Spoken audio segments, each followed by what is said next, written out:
I'm David Baverstock, and I joined Esporão in 1992, and I'm the chief winemaker there. The earliest plantings in the vineyard go back to 1973 when the property was bought.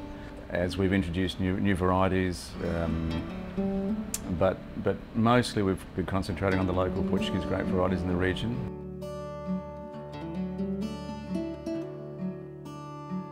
With the whites, we have largely we're using Alentejo, Rupeiro, and Alentejo because they are the three major varieties in the region.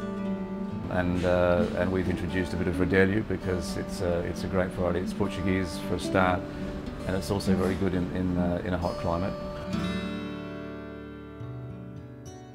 Montvelho is our #1 selling wine in its price quality bracket, and for that we use a lot of Rupeiro, and Rupeiro is the variety that probably most characterises Alentejo whites. It's quite floral, but it also has some nice kind of citric elements to it, and it's fairly light. And because Montvelho is an everyday white that doesn't go into barrels, we're not looking for something with too much richness and body to it.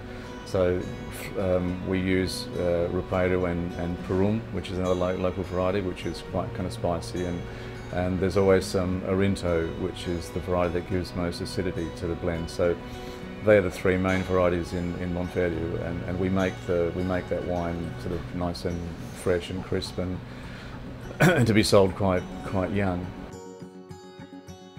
The difference for things like the Esporão Reserve is that we use a similar kind of mix, but we have some Alentejo, which gives the wine a bit more body.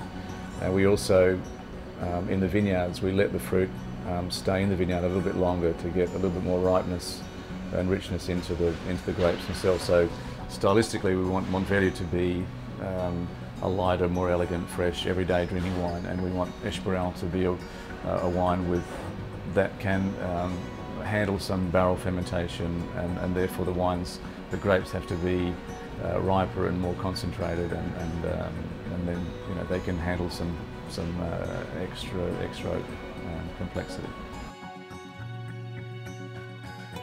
We're about 30% white, 70% red, and that's been the case almost from the beginning.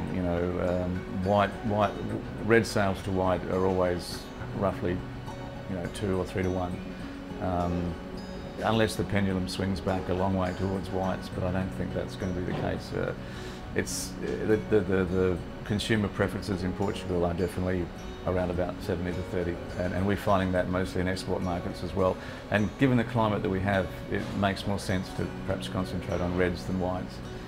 Although we're always surprised at how good the whites do turn out, and we actually we find it easier in a sense to sell the whites that we produce, but we're making them obviously much lesser volume. I mean, Portugal as a country is becoming more and more competitive internally, more to do with the reds. I mean, everybody in Portugal now is making very good quality red wines, and there's not so many good white producers in Portugal, and so we've kind of got a bit of a head start, and we're doing particularly well with our whites.